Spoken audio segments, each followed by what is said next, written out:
जय हिंद। तो आप लोग जो बहुत दिनों से आप लोग ये सुनते थे कि TRE 4 आएगा या नहीं आएगा, ये बहुत बड़ा कन्फ्यूजन अभ्यर्थियों के मन में बना हुआ था।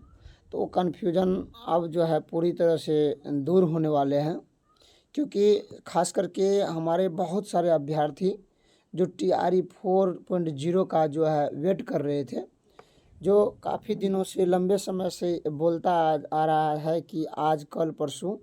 तो ऐसे अभ्यर्थी लंबे समय का इंतजार करने के कारण थोड़ी सी निराश हो गई थी कि TRE 4 अब नहीं आएगा। उसके लिए बिग ब्रेकिंग न्यूज़ है कि यहाँ पे अनाउंसमेंट कर दिया है कि 1 लाख से ज़्यादा पदों पर भर्ती आएगी TRE 4.0 के नाम से।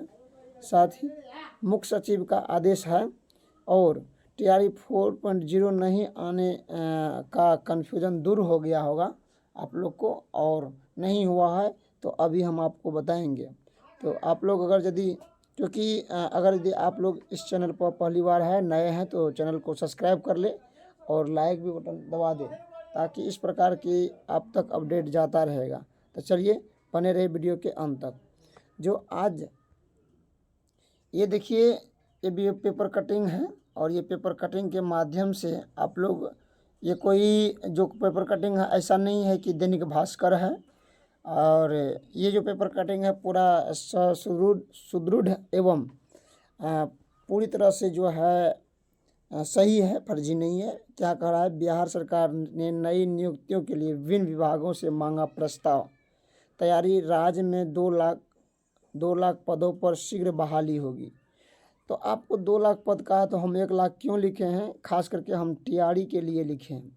बहुत अच्छा है, यहाँ पर निर्देश दिया गया है जो आप लोग को अंडर लाइन कर देंगे। यहाँ कह रहा है बिहार में करीब 2 लाख पदों पर बहाली शीघ्र होगी। उच्च स्तरीय समीक्षा के दौरान राज्य सरकार के विभिन्न विभाग में इतने पद के रिक्त होने की जानकारी मिली है। किस कौन कौन?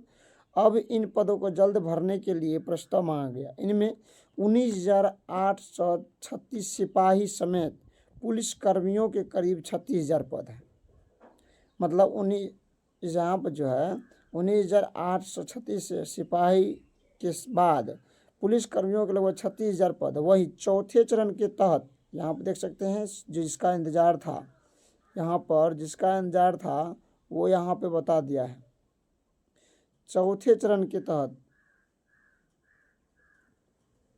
चौथे यहाँ पर करा है करीब चौथे चरण के तहत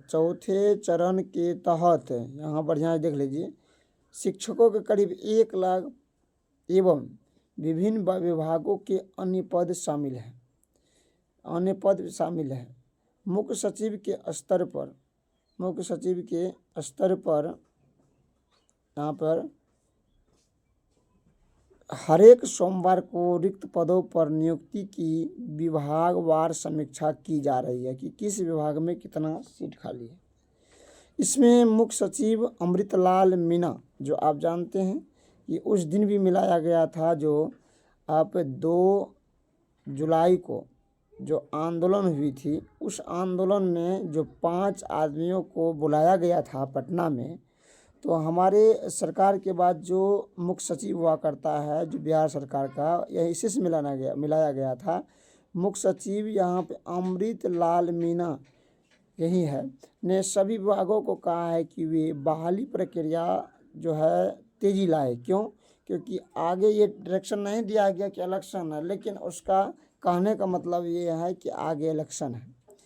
फिर कहा पे स्तर 1 से 7 तक के रिक्त पद पर नियुक्ति का प्रस्ताव तैयार करने के पूर्व प्रशासकीय विभाग को ही रोस्टर क्लियरेंस का अधिकार है, जबकि पे स्तर 8 से ऊपर के पद पर सामान्य प्रशासन विभाग द्वारा रोस्टर क्लियरेंस किया जाता है।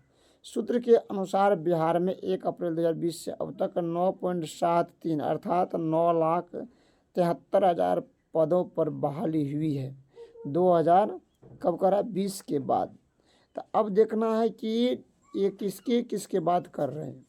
यहाँ पर 1.5 लाख पदों पर भेजी गई नियुक्ति की अनुशंसा बहुत जल्द मांग करेंगे। यहाँ पर सूत्रों के अनुसार 2 लाख रिक्त पदों के लिए अतिरिक्त करीब 1.5 लाख पद पर नियुक्ति की अनुशंसा आयोग पार्षद बोर्ड भेजी गई। इनमें से यूपीएससी को करीब 20,000 कर्मचारी आयोग, 35,000 तकनीकी सेवा आयोग, 40,000 केंद्रीय चयन पार्षद, सिपाही भर्ती को करीब 70,000 पद भेजे गए हैं। अगला बात ये बात है कि आपको मैं बता दूं कि तो ये फर्जी नहीं है, क्योंकि आप जानते हैं कि फर्जी जो है केवल एक ही पेपर लिया गया था फर्जी में। वो पेपर कौन था? आप जानते हैं, दैनिक भास्कर। दैनिक भास्कर की जो न्यूज़ थी, जो कहा था कि अगस्त में परीक्षा हो जाएगी और 1 लाख और उसमें 90,000 बहाली संपूर्ण होगी। 90,000 वाला जो बहाली की बात चल रही थी वो फर्जी थी। जो बीपीएससी ने लेटर निकाल के भी आपको बता दिया है कि ये आपको कोई जो है इस प्रकार का एडिट करके बनाया गया है। फिर भी अभी देखिए, अतिथि शिक्षकों के बारे में भी कह रहा है कि छात्रों की संख्या के आधार पर बहाल होंगे अतिथि शिक्षक। यानी इससे पहले था कि अतिथि शिक्षक को एक स्कूल में एक दिया जाता था, लेकिन अब छात्र कम से कम 30 पर जो एक अतिथि शिक्षक देने का ऐलान है। तो अब देखिए कि अब कंफ्यूज आप लोग को पूरी तरह से दूर हो गया होगा कि टीआरई नहीं आएंगे, क्योंकि ये सरकार जी समझ रहे हैं कि चुनाव में रिस्क नहीं लेना है।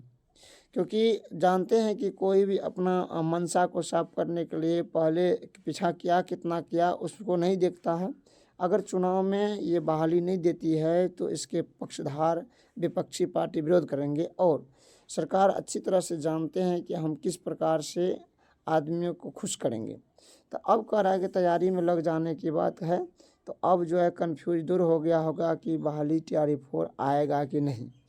तो अब समझ लीजिए कि इसकी परीक्षा कब होगी। ये जहाँ तक की संभावना है कि अगस्त में इसका नोटिफिकेशन आएंगे और चुनाव के बाद ही परीक्षा लेने की संभावना। अभी तक के हिसाब से एसटीईटी का कोई अपडेट नहीं है। तो आगे देखिए क्या होता है एसटीईटी के बारे में। तो हमारे बात से आप लोग सहमत हो गए होंगे। तो आज के वीडियो में इतना ही, फिर मिलते हैं नेक्स्ट वीडियो में। तब तक के लिए धन्यवाद। जय हिंद, जय भारत।